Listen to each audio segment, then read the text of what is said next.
ఇతనేనండి ఆ కుర్రాడు. శ్రీను, ఏం జరిగిందో వివరంగా చెప్పు. నమస్కారం సార్. నమస్తే. నా పేరు Srinivas Prasad. Medicine second year చేస్తున్నాను. నేను మధులత గారు క్లాస్మేట్ సార్. అప్పుడప్పుడు ఆవిడ నా పేదరికాన్ని చూసి జాలిపడి ఫీజులకు పుస్తకాలకు డబ్బులు ఇస్తుండేవారు. అంతకు మించి మా ఇద్దరి మధ్య వేరే ఏ సంబంధం లేదు సార్. అమ్మాయి గారే కాదండి, ఆవిడ గారి నాన్నగారు, బాబాయిలు, ఆ కుటుంబం అంతా చాలా మంచివాళ్ళు. అలాంటి కుటుంబం మీద ఇలాంటి అభాండం వేయడం మహాపాపం సార్. ఇదేదో ఆయన్ని అప్రతిష్ట పాలు చేయడం కోసం గిట్టని వాళ్ళు చేసిన పని ఉంటుంది. ఈ కంప్యూటర్ యుగంలో ఇలాంటి ఫోటోలు క్రియేట్ చేయడం ఎంతసేపు అండి? అనవసరంగా దేవత లాంటి అమ్మాయి గారి మీద ఇలాంటి నింద వేసిన వాళ్ళ కళ్ళు పోతాయి సార్. సిఐ గారు, ఇదే కదా మీరు చెప్పమంది?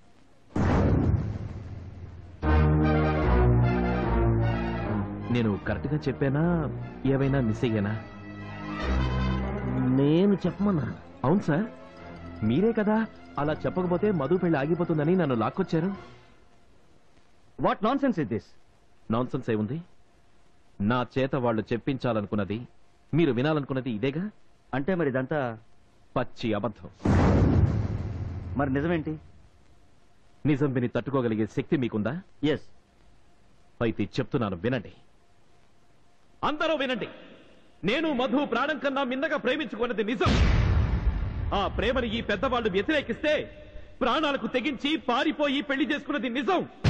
కలిసి కాపురం కూడా చేసింది నిజం.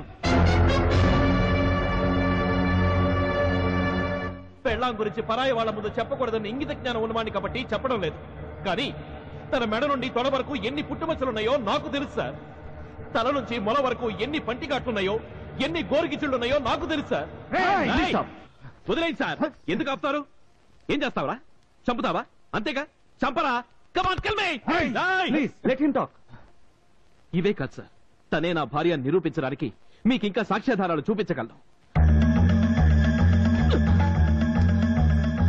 చూడండి సార్, చూడండి. నేను కట్టిన తాడిని దీని బాబాయిని బలవంతంగా తెంపేస్తే ఇక్కడ పడ్డ మచ్చను చూడండి. చూడండి, నా రూపాన్ని గుండెల్లోనూ, పేరుని చేతి మీద పచ్చబట్టు పొడిపించుకుంటే తనకు రక్తం పంచిన వాళ్లే రక్తం వచ్చేదాకా కత్తితో చెరిపేస్తే పడ్డ మచ్చ సార్ ఇది. చూడండి, అందరూ చూడండి. ఇంత జరిగే కూడా మా ఇద్దరిని వేరు చేసి దాన్ని ఇంకా కన్య అని మీకు ఫ్రెష్ గా కన్యాదానం చేయడానికి సిద్ధపడ్డారు సార్ ఈ రాస్కెల్స్. సబ్బాష్ సబ్బాష్ రా నా కొడుకు కొడక. ఇన్నాళ్లకు నా మనవాడు అనిపించావురా. నువ్వు పెళ్లి మండపానికి వెళ్తానన్నప్పుడే అనుకున్నాను రా, ఈ దొంగ నా కొడుకుల్ని అందరి ముందు ఎండగట్టడానికేనని. బాబు పెళ్లి కొడక, నువ్వు పెళ్లి చేసుకుపోతున్న ఈ అమ్మాయికి వీడు మొదటి మొగుడు నాయనా. ఇప్పుడు నువ్వు చేసుకున్నాక రంగు మొగుడవుతాడు. చేసుకో బాబు, చేసుకొని బాగా మేకప్ కొట్టి అమెరికా తీసుకెళ్లి అక్కడ ప్లాస్టిక్ సర్జరీ చేయించి మళ్ళీ నీ పెళ్ళాన్ని కన్ని పిల్లగా మార్చుకో. వెళ్ళు నాయనా, వెళ్ళు. ఓయ్ ఆఫీసర్, పోలీసు వాడివి పోలీసు వాళ్ళ ఉండు. ఇలాంటి బ్రోకర్ పని చేసావంటే ఫలితం ఇలాగే ఉంటుంది. రారా మనోడా.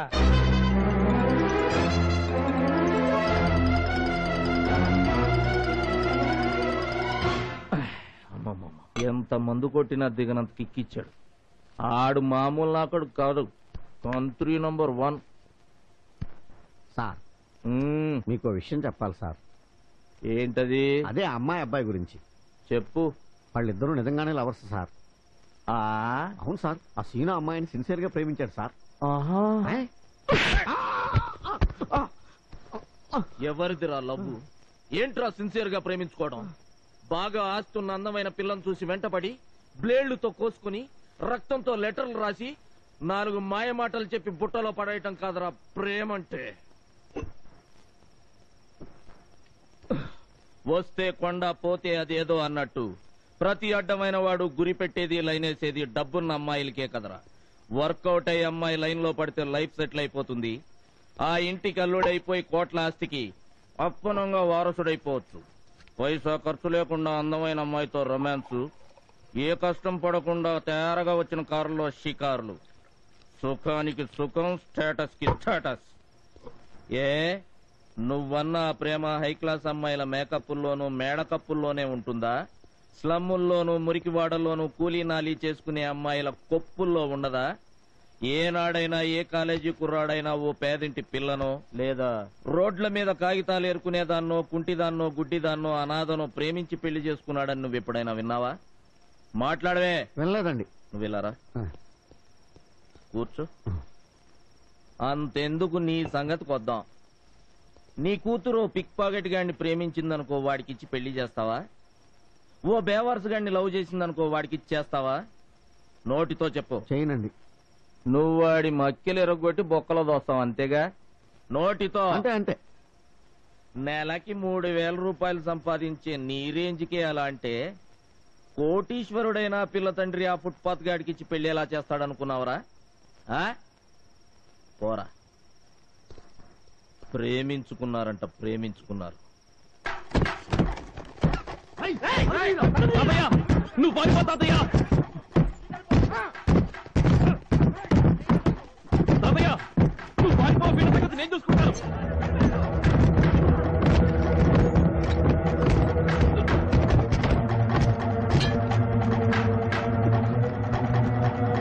తాతయ్య, నా మాట విను, నువ్వు పారిపో. చంపైని చంపాలి, చావైని చావాలి, అంతేగాని వీపు చూపించి పారిపోవడం మన వంశంలో లేదురా. రాణి రానా కొడుకుల్ని నువ్వు తప్పు. తాతయ్య, మూర్ఖంగా మాట్లాడుకో.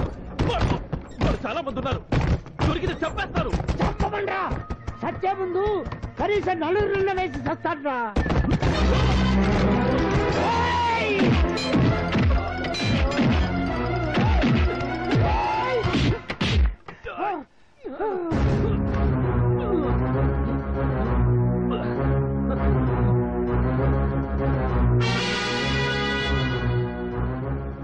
ఏరా, ఎండ కన్నెరక్కుండా పెంచిన నా బిడ్డని కన్నె కాదు అన్నీ అనుభవించాను అని పుట్టుమచ్చ లెక్కలు చెప్తావరా? జాతి తక్కువ నాయల.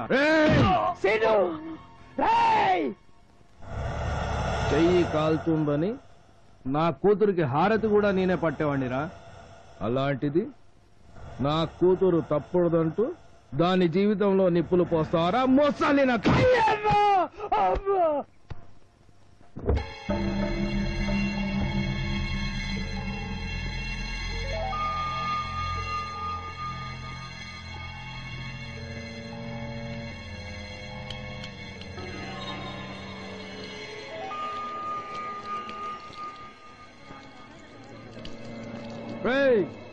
చూడండి, అందరూ చూడండి. బీడికి కూడా గతి లేని బికారి నా కొడుకులు బిల్డింగ్ల మీద కన్నేస్తే ఏం జరుగుతుందో చూడండి, బాగా చూడండి.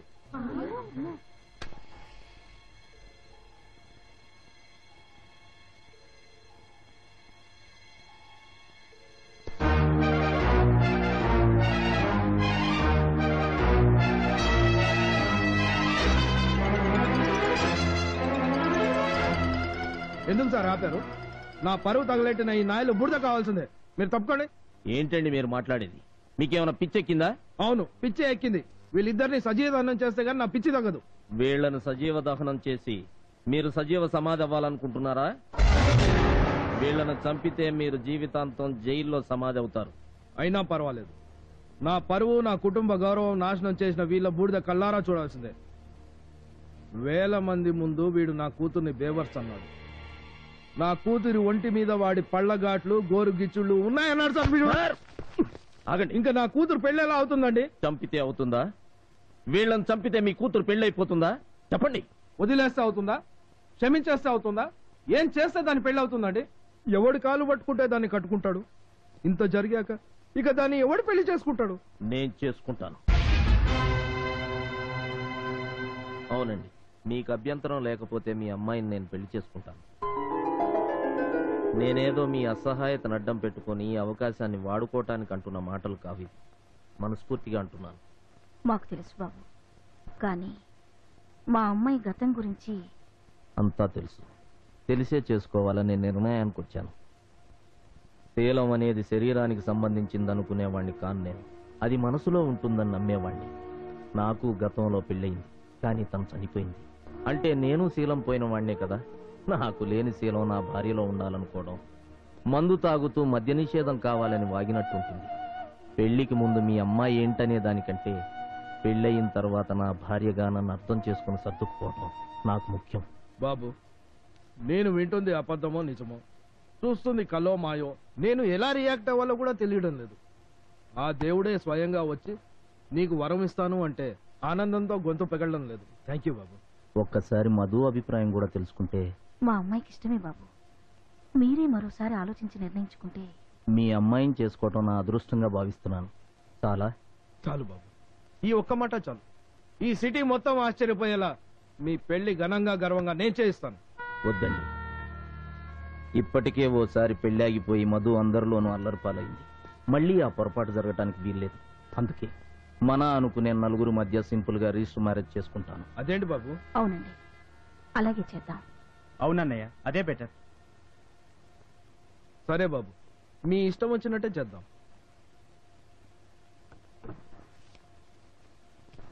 ఇప్పుడు టైం ఎంత అయింది తాతయ్య? 10-20. ఏ ఇంకో 10 నిమిషాల్లో మధు పెళ్లి తాతయ్య. భర్త బతికుండగానే భార్యకి పెళ్ళవడం నువ్వెక్కడైనా చూసావా? కానీ నా భార్యకి అవుతాం తాతయ్య. బాబు, నేను దురదృష్ట జాతకుండి తాతయ్య. పుట్టగానే నా తల్లిదండ్రులని పోగొట్టుకున్నాను. ఇప్పుడు నా భార్య కూడా నాకు దూరం అవుతోంది. తాతయ్య, నాకు మాటిస్తావా? కనీసం నువ్వైనా నన్ను విడిచిపెట్టకుండా ఎప్పటికీ నాతోనే ఉంటానని. ఉంటానురా. ఆ చావేరండి వెతుక్కుంటూ వచ్చిన దాన్ని చంపైనా సరే నీతోనే ఉంటానురా. చివరి వరకు నీతోనే ఉంటానురా. మీ పేరు? Balaram. Pasupuleti Balaram, circle inspector of police. Yeah.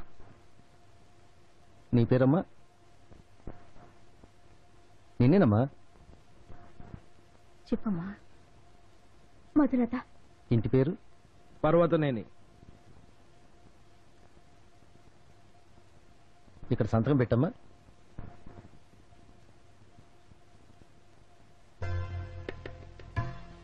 మీరు కూడా పెట్టండి సార్.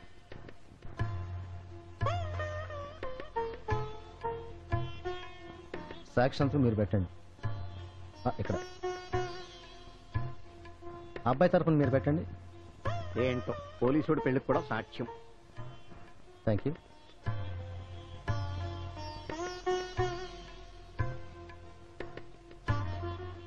ఇక దండలు మార్చుకోండి.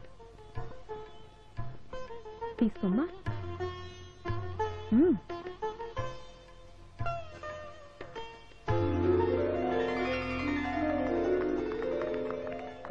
ఇప్పటి నుంచి మీరిద్దరూ చట్టబద్ధంగా భార్యాభర్తలు. Thank you sir. వెళ్ళొస్తాం sir. Thank you sir. Registrar గారిని డ్రాప్ చేస్తాం మనం. అలాగనే. బాబు, అయ్యో ఏంటి సార్ ఇది? ఏం బాగాలేదు.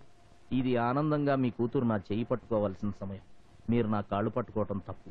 లేదు బాబు, సాంప్రదాయబద్ధంగా మీ కాళ్ళు కడిగి కన్యాదానం చేయలేకపోయినా కనీసం మీ పాదాలని తాకైనా నా రుణం తీర్చుకొని బాబు. ఓకే ఓకే, ఇప్పుడు మీ బాధంతా నా రుణం తీర్చడం గురించేగా? అవును బాబు. అయితే ఓ పని చేయండి. చెప్పు బాబు. నా ప్రాణాలు ఇమ్మన్నా ఆనందంగా ఇస్తాను.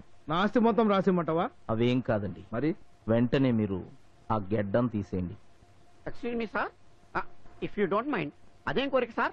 ఆయన గెడ్డం మీకేమడ్డం? ఆయన గడ్డం మా గడ్డం కాదండి. మరి రేపు మాకు పుట్టబోయే బిడ్డ నిద్రపోతుంటే ఈ తాతగారు వచ్చి ముద్దాడాడనుకో, ఆ గడ్డం గుచ్చుకొని ఏడుస్తాడు కదా, అందుకు.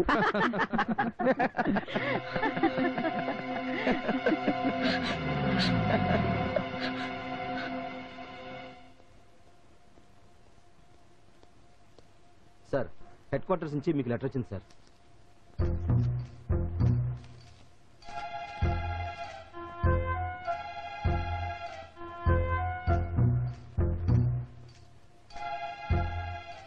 ఏమైంది అల్లుడు గారు?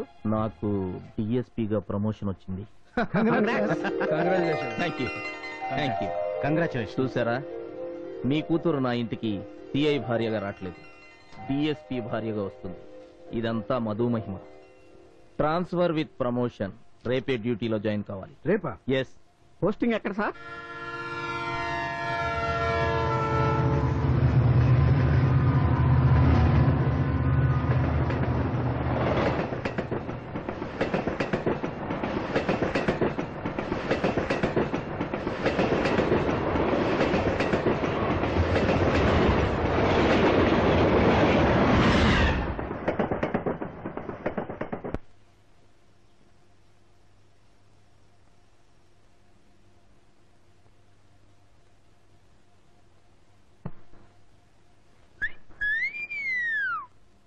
హలో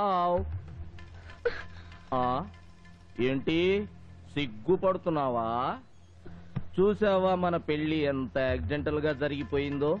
మన మ్యారేజ్ అవ్వడం, ప్రమోషన్ ఆర్డర్ రావడం, మనం వెంటనే బయలుదేరి ఇక్కడికి రావడం అంతా గమ్మత్తుగా జరిగిపోయింది కదూ. అసలు నాకు ట్రాన్స్ఫర్ అయ్యి ఊరు వచ్చినట్లేదు, హనీమూన్ కోసం వచ్చినట్టుంది. అరే అరే అరే ఏంటా ఎక్స్ప్రెషన్? షాక్ కొట్టిందా?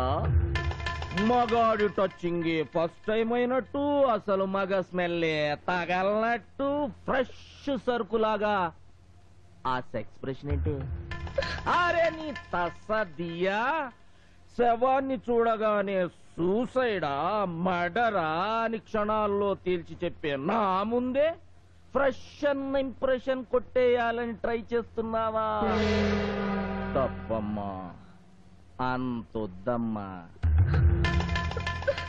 ఆడది రోడ్డు మీద కనబడితే మగాడు దాని బాడీ మొత్తం ఎక్స్రే చేసి ఆబగా చూస్తాడే, అలాంటిది నువ్వు వాడికి బెడ్ మీద హెడ్ నుంచి బొడ్డు దాకా టోటల్ బాడీ హ్యాండ్ వర్క్ చేసేసావు కదే. పెదాల నుంచి పాదాల దాకా ఎంజాయ్ యువర్ సెల్ఫ్ అని అప్పనంగా అప్పజెప్పేస్తే అసలే వయసులో ఉన్నాడు, ఆడు వదిలిపెడతాడా? అబ్బో, మోఖం నుంచి మోకాల దాకా రోడ్డు రోలర్ దున్నినట్టు దున్నేసి ఉంటాడు కదూ.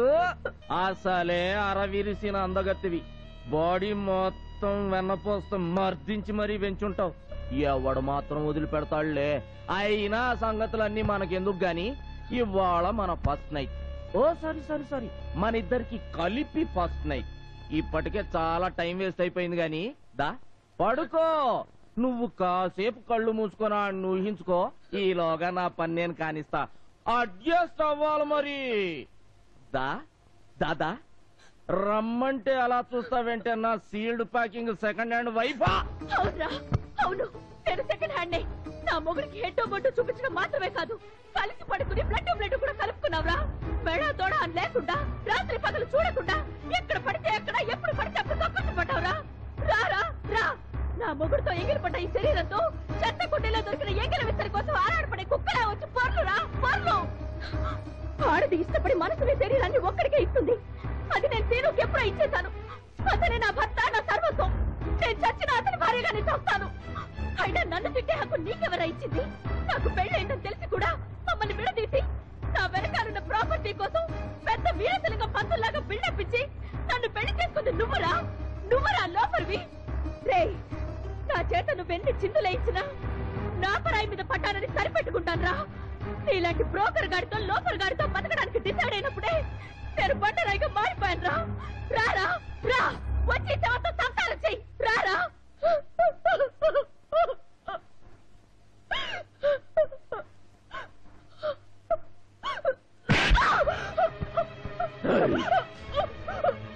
ఏమే, నేనంత బేవర్స్ గండని తెలిసినప్పుడు నాతో పెళ్లికెందుకు ఒప్పుకున్నాను?